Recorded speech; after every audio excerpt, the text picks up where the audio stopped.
So this morning we just went through the Charred Row and cleaned it up a bit. So we took off all the low-hanging leaves and some of the damaged or diseased leaves that were lower on the plants, just to help get a new flush of growth for next week. But out of this probably 80-foot row of chard, we're probably getting about 20 to 25 pounds a week at least. So it's been a great productive crop. I don't know if you'd seen it before, but it's what I call poor man's deer fence. I've got some woodchucks and deer sort of poking around at our brassicas, eating some of the broccoli and the kale, and I've simply taken grade stakes and some fishing line and run it at multiple levels close to the ground as well as higher up to deter the different animals. But the theory goes that they can't see the fishing line, and so it just sort of confuses them and keeps them out of the field, at least temporarily, until they catch on.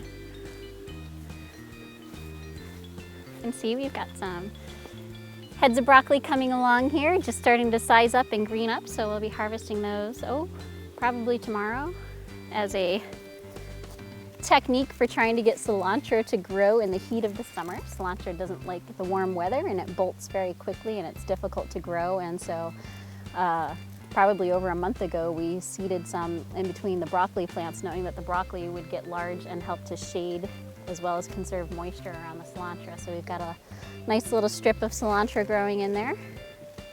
Generally speaking, beans will produce fruit, the bean pods, within a week to maybe 11 days of having set flowers. It's been cloudy and cool, and so that time's kind of lagging behind a little bit, but you can see the little bean pods here, which probably by next week we'll start harvesting beans.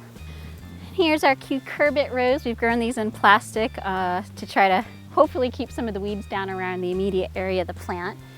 But our pickling cukes, you can see, are sizing up here. We've got a couple ready for harvest today, but a lot more on the way.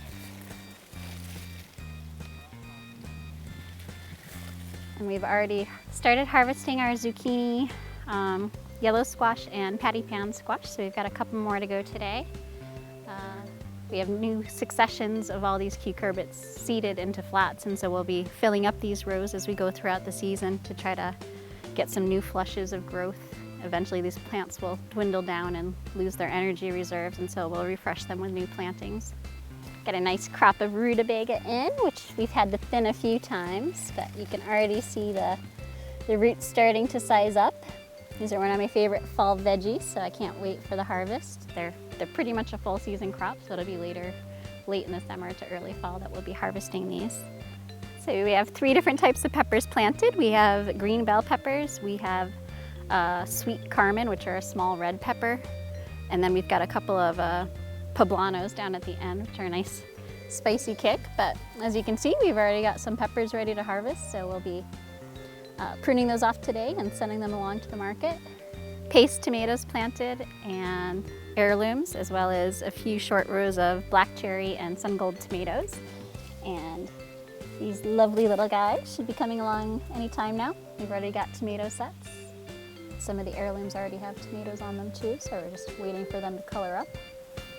But this is painted mountain, so it's an ornamental corn. You can use it for popcorn, but it produces small ears of varied colors, so it's more for fall decor, so we'll use the stalks as well as the ears for perhaps events here at the village and or decor at the co-op or for sales in the fall. The old rule of thumb, knee-high by the 4th of July, we are in great shape.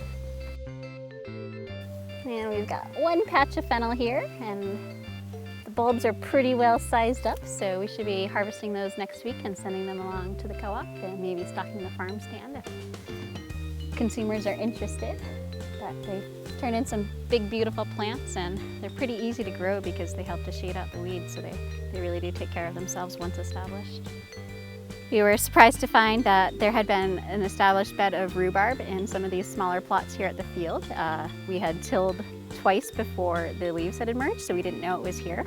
Some of the roots got broken up a bit, but since then we've essentially let these beds be empty, and we've been weeding around them, trying to nurse them back to health. So hopefully next year we'll have a nice harvest of rhubarb as well.